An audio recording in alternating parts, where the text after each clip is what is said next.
just got to go out and my main objective is for these next 2 weekends, especially, just go out and have fun. You know, it's all going to go out the window lap 1 when I'm 2 seconds off the freaking pace, right? But I just want to get back to having fun.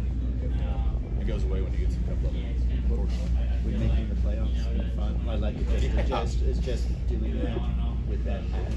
Like, where does that? When you don't give a damn about things, that makes things fun, right? You start thinking and overthinking, that dials yourself right out, and it's not fun. So I'm a damn good person at overthinking things, especially when it comes to road course racing and taking the fun right out of it. So you just got to go out and get back to the basics. I've hit up Sim a lot this week, just trying to figure out, you know, where Tyler was fast, and I told him in our meeting on Tuesday, I said, hey man, to get the 23 locked in, you just go out and win these next 2 weeks. You're the best road course racer. Just go out and win, and you'll be fine. So no one else can. So I put a little extra pressure on him. What did you like? I mean, you've been on the brink so much to make the playoffs. No, I haven't. I've been 22nd at this point. There's been about 3 crashes, 10 loose wheels too late at this point, especially last year. We've been close to winning Daytona, you know. But, yeah, I've never been in this spot, so I've always hated, man, it's funny, my dad probably watches this stuff, and he's probably right there with me, but we've always hated points racing. And it's always bitten us for some reason. Whether that's racing legend cars, the summer shootout, or late models, or K&N stuff, whatever it was, it always bit us. So, but we're here, we're making the most of it. Really proud of our strategy calls to capitalize on points. That's been the biggest game changer. Now, for some reason, we started the year off, you know, not really a factor in the first 2 stages and rallying to get a top 5 finish. Now we're the opposite. We're getting stage points, but we're nowhere to be talked about in the final stage. So that's been frustrating the last couple of weeks. So we gotta figure out why we're falling off the horse at the end when the pay window opens. So we're gonna change that around this weekend. Feel good about it. Have you even started talking playoffs at all yet? Just in preparation, because in case you guys do make it, or it's like the moot point. What's there to talk about? Start preparing, or I don't know if there's anything. Just another race. Would you do anything different? I don't know. I mean, you talk to different people, they say different things. So I'm asking you. Would you do anything different? I don't know. I mean, I don't know, honestly. Have you seen how he writes in the playoffs? No, he charges you to read his shit. So no, I'm cheap. So I'm not paying. Your wife's got a subscription. Yeah, nah, it's too much work. So keep it simple, don't overcomplicate it. Yeah, just keep it simple. Yeah. I mean, what's the first race? Darlington? Yes. Yeah. Right. We finished 4th there, I think. So there's like no discussion or anything about even playoffs looking ahead or anything. No, I mean, we'll have that. I'm guessing that conversation. You know, when we went into the playoffs last year and we swapped over to the 45, you know, that was just, hey, you know, we feel like you're our best option to go out and do a good job for us. So keep doing what you've been doing. So I didn't do a damn thing different. You may not like points racing, as you said, but you're 58 above the cut line with 3 to go.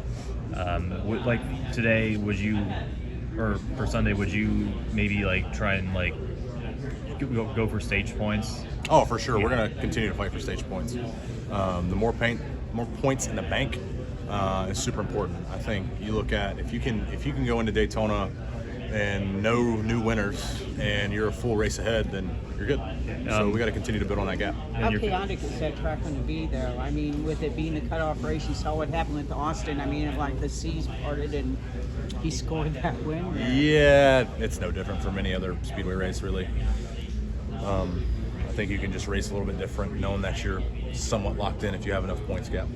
But you're so confident going in there. I mean, you've been very lucky. I mean, you have to be lucky and No doubt, good at we've those. been lucky. Yeah, I mean, hell, my first 500, we missed 3 wrecks that we should have been a part of, right? And we ended up second. So it's being in the right spot at the right time, and then capitalizing on those moments, you know, when the opportunity presents itself. So we just have to go in and continue to do what we've been doing.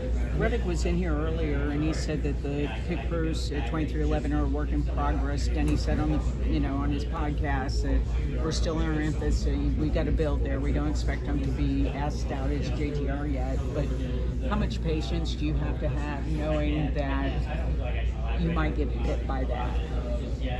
You can't have that mindset. I sat down with my group, the 23 group, 2 weeks ago, and I told them, and I tell you guys this too, every Sunday, every weekend, it excites me because somebody's going to win, and it's a new opportunity. It's a fresh set of downs. So as crappy as the last weekend was, or as great as the weekend was before, it doesn't matter. It's over with. So you got to show up and be ready to work and put in that same work that you did last weekend if it was a good one. And if it was bad, then, have a self-reflection moment and figure out, where do I need to be better?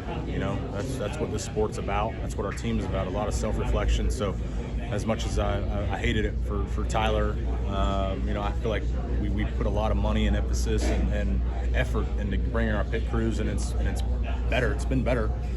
We just got to minimize the blowups because when they're on, they're on. So they just got to stay on. And that's the hard thing about this sport and being at the cup level. You got to be on 38 weeks basically in a row. That flame can die out, and some people it takes longer to get reignited, and some others it doesn't. But you gotta bring it each and every time, and that's what separates the cup level from anything else. When you show up, you can't just walk into it, expecting everything to go your way. You have to fight and claw for every spot, and that's what separates the best from not the best. You Mindset. Do you feel the pressure to make the playoffs? Is there do you feel like increasing or anything the last 2 weeks or anything? Yeah, for sure. I think it's embarrassing if we don't make the playoffs for sure. It'll be my contract year next year, so I think if we don't make the playoffs, then I might be out. But that's just me being hard on myself. So, if you don't win, was there like a points cushion, or like what would you be comfortable with, like points wise, leaving this race if you even are?